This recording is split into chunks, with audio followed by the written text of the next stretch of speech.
बिस्मिल्लाहिर्रहमानिर्रहीम। अस्सलामु अलैकुम। आज हमारा लेक्चर नंबर 15 है in textbook of econometrics by example which is written by Gujarati. ये हमारा चैप्टर 2 है functional form of regression model part 9।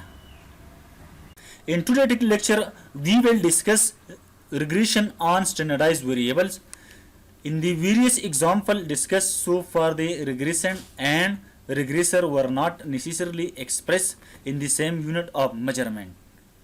मतलब जो प्रीवियस लेक्चर में हमने मुख्तलिफ किस्म की एग्जाम्पल जो है, मुख्तलिफ किस्म की मॉडल जो है हमने एस्टिमेट की थी, ठीक है। तो इसकी जो रिग्रेशन था और रिग्रेसर था उसकी जो मेजरमेंट ऑफ वेरिएबल थी वो सेम नहीं थी, ठीक है।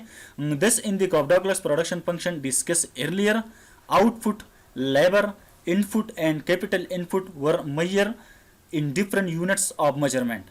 This affects the interpretation of regression coefficient because the size of the partial regression coefficient depends on the units of measurement of the variable. मतलब जो हमने कॉफ-डॉगलस प्रोडक्शन फंक्शन जो प्रीवियस लेक्चर में पढ़ा था, ठीक है, लेबर और कैपिटल की जो मेजरमेंट थी, ठीक है, और आउटपुट की जो मेजरमेंट यूनिट ऑफ मेजरमेंट थी वो मुख्तलिफ थी, ठीक है। तो इसकी इंटरप्रिटेशन पे बहुत ज़्यादा जो है असर पड़ा था, ठीक है। But this problem can be avoided if we express all variables in the standardized form. ये जो सारे मसले हैं, ठीक है जी, जो डिपेंडेंट वेरिएबल और जो सारा जो इंडिपेंडेंट वेरिएबल है, ठीक है, इसकी जो मेजरमेंट यूनिट ऑफ मेजरमेंट है वो सेम नहीं है, ठीक है। तो उसमें जो बहुत सारा मसले आते हैं, इंटरप्रिटेशन में भी बहुत मसला होता है, ठीक है। जब हम इसका स्टैंडर्डाइज लेते हैं, ठीक है, इन सारे वेरिएबल का, ठीक है, तो वो सारा मसला जो है वो हल हो जाएगा, ठीक है। इस अगर हम जो है सारा वेरिएबल जो है वो स्टैंडर्डाइज जो है वो हम स्टैंडर्डाइज को जो है वो कन्वर्ट करेंगे, ठीक है, जो वेरिएबल है वो हम स्टैंडर्डाइज फॉर्म में लेंगे, ठीक है, तो वो सारा मसला जो है वो हल हो जाएगा, ठीक है। In the standardize form we express the value of each variable as deviation from its mean value and divide the difference by the standard deviation of that variable, such as yi star is equal to yi minus y bar divided by standard deviation of y, and xi star is equal to xi minus x bar divided by standard deviation of x, where sy and sx are the sample standard deviation and y bar and x bar are the sample mean of y and x respectively. yi star and xi star are called standardized variable. मतलब ये है यहाँ पर जो y variable है जो भी है, मतलब अगर जो भी है, मतलब अगर आउटपुट है, इन्फ्लेशन है, जीडीपी है, जो भी मतलब डिपेंडेंट वेरिएबल है, ठीक है, हम उसको इस तरह जो है वो हम स्टैंडर्डाइज फॉर्म में एक डेटा जो है वो हम इस तरह जो है स्टैंडर्डाइज फॉर्म पे जो है वो कन्वर्ट कर सकते हैं। मतलब जो वेरिएबल है इसको हम वेरिएबल से हम इसका मीन जो है वो माइनस करेंगे, ठीक है, और फिर इसकी बाद जो है हम उसकी स्टैंडर्ड एरर पे हम उसको डिवाइड करेंगे, ठीक है, तो वो डेटा जो है वो स्टैंडर्डाइज फॉर्म में कन्वर्ट हो जाएगा, ठीक है। इस तरह हम सारा जो हमारा इंडिपेंडेंट वेरिएबल है वो वह हम इंडिविजुअली जो है हर वेरिएबल को इस तरह जो है हम कन्वर्ट कर सकते हैं, ठीक है। इस तरह अगर हमारे साथ जो भी इंडिपेंडेंट वेरिएबल है हमारा जो है वो हम वही वेरिएबल जो है हम इसकी मीन से जो है वो माइनस करेंगे, ठीक है, और फिर हम उसकी स्टैंडर्ड एरर पे हम जो है स्टैंडर्ड डिविएशन पे हम इसको डिवाइड करेंगे, ठीक है, तो वो जो है वो स्टैंडर्डाइज वेरिएबल बन जाएगा, ठीक है। It is easy to prove that the mean value of a standardized variable is always 0 and its standard deviation value is always 1, no matter what its original mean and standard deviation value are. मतलब ये है कि जो हमने जो standardise variable जो है वो हम स्टैंडर्डाइज वेरिएबल हमने बनाए, ठीक है, तो इसकी जो मीन वैल्यू है वो 0 के बराबर होगी, ठीक है, और स्टैंडर्ड डिविएशन जो है वो 1 के बराबर होगी, ठीक है। और ये कोई भी मैटर नहीं करता, ठीक है, कि इसकी ओरिजिनल मीन और स्टैंडर्ड डिविएशन जो है वो क्या है, ठीक है। It is also interesting to note that these standardized variables are what are called pure unit free numbers This is because the numerator and denominator of the standardized variable are measured in the same unit of measurement. मतलब ये है कि ये बिल्कुल pure जो है, ये बिल्कुल पेवर जो है एक वेरिएबल है, एक नंबर है, ठीक है, यूनिट प्री है, ठीक है, क्योंकि इसकी अगर हम जो है जो भी वेरिएबल हम लेते हैं, ठीक है, जब हम इसको स्टैंडर्डाइज फॉर्म में कन्वर्ट कर लेते हैं, ठीक है, तो इसकी सारा जो वेरिएबल जो है, ठीक है, हम इसको स्टैंडर्डाइज फॉर्म में जो है कन्वर्ट करेंगे तो इसका जो यूनिट जो है वो सारा का सेम आ जाएगा, ठीक है, और इसकी इंटरप्रिटेशन जो है वो भी सेम आएगा, ठीक है. If you now run the following regression, yi star is equal to beta 1 star plus beta 2 star x1 star plus ui star, you will find that beta 1 star is 0.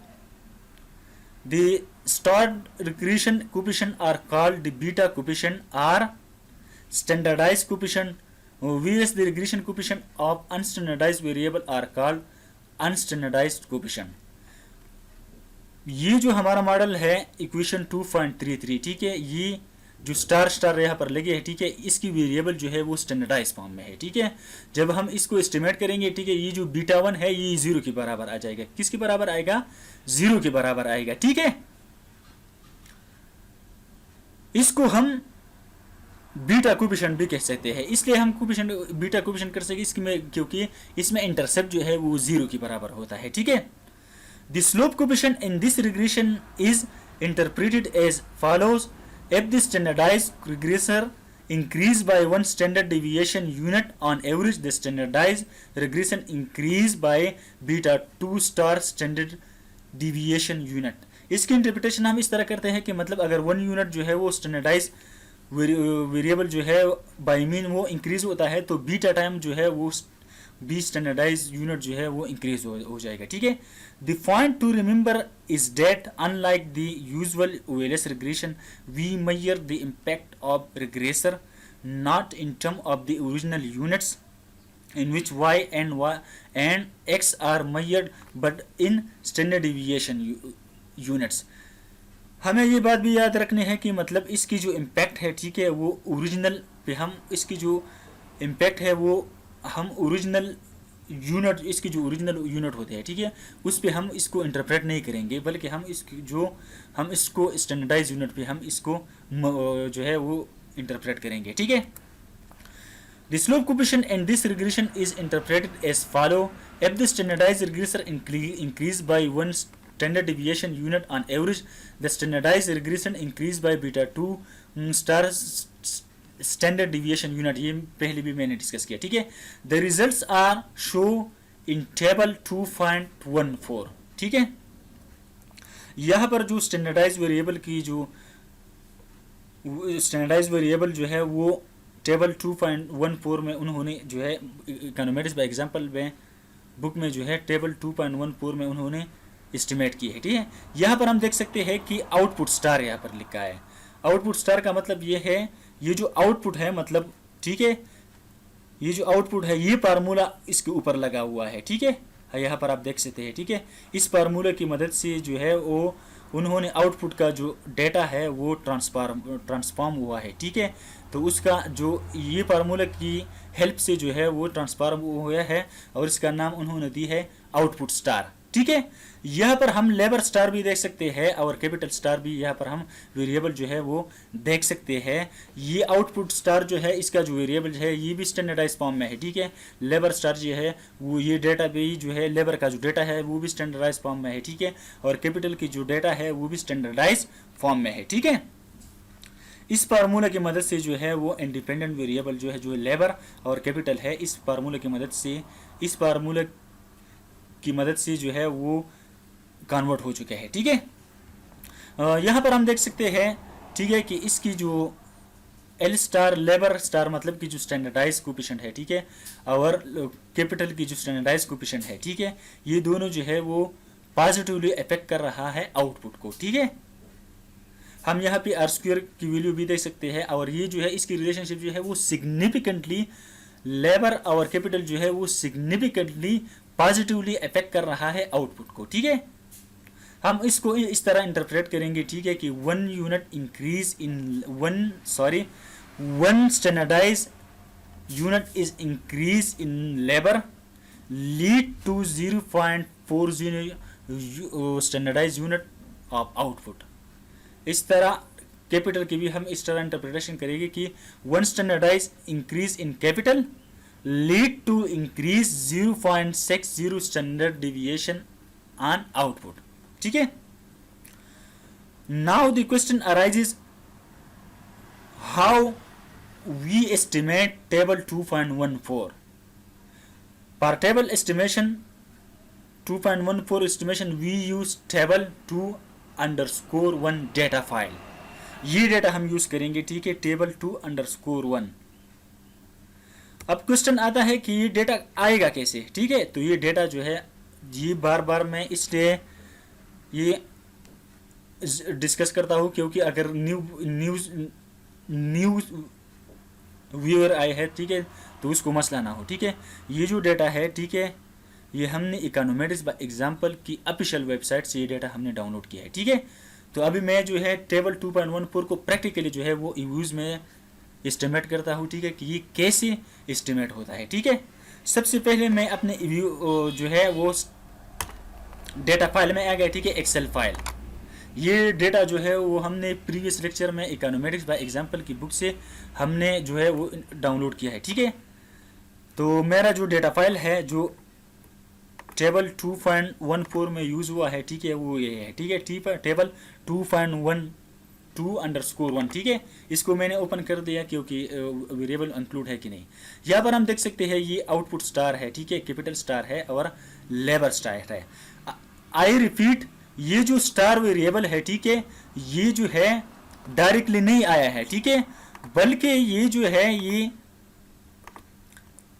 इस फार्मूले की मदद से जो है इसमें जो है इस फार्मूले में ये सारा वेरिएबल जो है आउटपुट का, ठीक है, और लेबर का और कैपिटल की जो डेटा है वो इस फार्मूले में पुट हुआ है। ठीक है, और इसकी मदद से जो है वो इसकी जो इस फार्मूले से जो भी रिजल्ट आए हैं, ठीक है,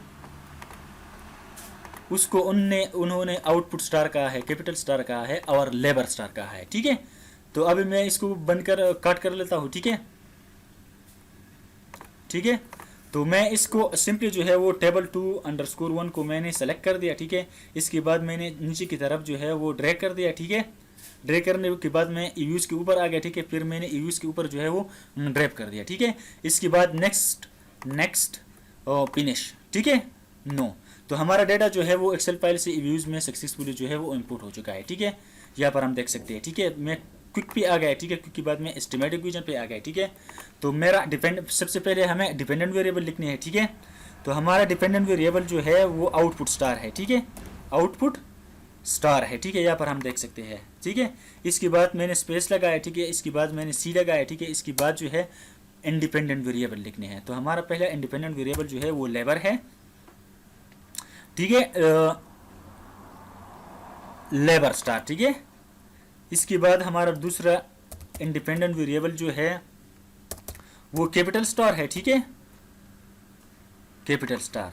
आई रिपीट, पहले हमने यूज में अपना डिपेंडेंट वेरिएबल लिखने हैं, इसके बाद सी लिखने हैं। सी का मतलब यह है कि हमने इंटरसेप्ट लेने हैं। ठीक है, और लेबर फिर जो है इंडिपेंडेंट वेरिएबल लिखने हैं। ठीक है, तो मेरा पहला इंडिपेंडेंट वेरिएबल जो है वो लेबर है और दूसरा इंडिपेंडेंट वेरिएबल जो है वो कैपिटल है। ठीक है, तो इसके बाद मैंने ओके कर लिया। तो हमारा जो यहाँ पर हम देख सकते हैं। ठीक है, हमारा व्यू जो है, हमारा जो स्टैंडर्डाइज रिग्रेशन है वो सक्सेसफुली जो है वो रन हो चुका है। यहाँ पर हम देख सकते हैं इसके रिजल्ट, यहाँ पर आप देख सकते हैं। ठीक है, यहाँ कोफिशिएंट को आप देख सकते हैं। ठीक है, और इसकी रिजल्ट को आप देख सकते हैं। इन दोनों का रिजल्ट जो है वो सेम टू सेम है। क्यों सेम है, मैंने आपको बताया था, आप दोनों जो है वो चेक कर सकते हैं। ठीक है, इन दोनों का रिजल्ट जो है सेम टू सेम है। इसलिए सेम है क्योंकि इकोनॉमेटिक्स बाय एग्जांपल ने जो डेटा यूज़ की है, ठीक है, वही डेटा मैंने यूज़ किया है और डेटा जो है वो मैंने उसकी ऑफिशियल वेबसाइट से डाउनलोड किया है। ठीक है, ओके, अभी हम इसकी इंटरप्रिटेशन पे आ जाते हैं। ठीक है, interpretation. As expected, the intercept term is 0. The two standardized variables have individually significant impact on standardize output. मैंने बताया कि मतलब यहाँ पर जो इंटरसेप्ट की हुई जो वैल्यू यहाँ पर आई है, ठीक है, हम यहाँ पर देख सकते हैं कि इसकी जो इंटरसेप्ट है वो 0 है, क्योंकि ये 2.52 ई है। इसका मतलब ये है कि ये जो ई है और यहाँ पर 8 है, ठीक है, तो ये जो है यहाँ पर 80 इसकी 2.25 से आगे जो है ये 80 तक है, 80 की बाद जो है 2.52 आया था है, ठीक है, तो मतलब ये 0 की बराबर है, तो 0 की इक्वल, 0 के बहुत ज़्यादा करीब है, ठीक है, okay. The interpretation of equation of about 0.40 is that if the labor input increase by one standardized deviation unit, the interpretation of equation of about 0.40 is that if the labor input increases by one standard deviation unit, the average value of output goes up by about 0.40 standard deviation unit satis Paribas.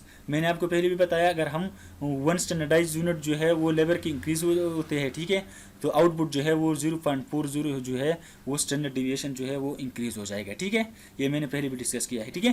The interpretation of the capital equation of about 0.60 is that if the capital input increases by one standard deviation unit on average output increases by about 0.60 standard deviation unit, ठीक है। यहाँ पर हम देख सकते हैं कि मतलब वन यूनिट जो है वो सारे वन स्टैंडर्डाइज यूनिट जो है वो कैपिटल की इंक्रीज होता है, ठीक है, तो 0.60 जो है वो स्टैंडर्ड डिविएशन आउटपुट की इंक्रीज हो जाएगी, ठीक है। और यहाँ पर हम देख सकते हैं कि जो लेबर जो है वो कम रिस्पांस दे रहा है आउटपुट को, ठीक है, और कैपिटल जो है वो ज़्यादा रिस्पांस दे रहा है, ठीक है, आउटपुट को, ठीक है। Relatively speaking capital has more impact on output than labour. The regression coefficient in table 2.3 by construct और अनस्टैंडर्डाइज कोएफिशिएंट।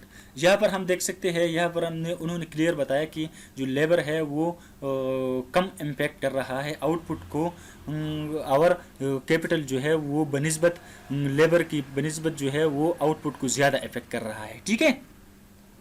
अगर हम टेबल 2.3 को देखें अनस्टैंडर्डाइज कोएफिशिएंट को, ठीक है, ये है हमारा जो अनस्टैंडर्डाइज कोएफिशिएंट है, ठीक है। इसकी आप जो है लेबर जो है यहाँ पर आप देख सकते हैं, कंपैरिजन कर लेना कि मतलब ये स्टैंडर्डाइज कोएफिशिएंट है, ये टेबल 2.14 जो है ये स्टैंडर्डाइज कोएफिशिएंट है।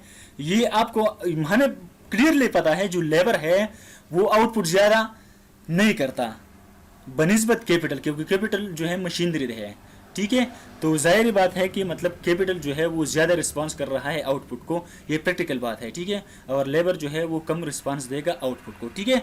इसकी रिजल्ट जो है वो बिल्कुल ऑथेंटिक है, ठीक है। अगर हम जो है अनस्टैंडर्डाइज कोएफिशिएंट की देखें जो टेबल 2.3 में हमें दी है, ठीक है, जो हमने प्रीवियस लेक्चर में जो है वो हमने किए, ठीक है। यहाँ पर आप देख सकते हैं कि लेबर जो है वो ज़्यादा रिस्पॉन्स कर रहा है आउटपुट को बनिस्बत कैपिटल के, और कैपिटल जो है वो कम रिस्पांस कर रहा है बनिस्बत लेबर के, ठीक है। लेबर जो है वो 47 जो है यूनिट रिस्पांस कर रहा है आउटपुट को, और कैपिटल जो है वो 9 यूनिट जो है आउटपुट जो है। इसकी जो रिजल्ट है वो नॉनसेंस है, मैं ये बताना चाहता हूँ कि इसकी जो रिजल्ट है वो नॉनसेंस है, तो इसलिए जो है स्टैंडर्डाइज रिग्रेशन कोएफिशिएंट जो है वो बेस्ट है, ठीक है। If you look at the result show in table 2.3, मैंने आपको ये भी बताया, ठीक है, you might think that labor has relatively more impact on output than capital, but since labor and capital are measured in different units of measurement, such as conclusion will be misleading.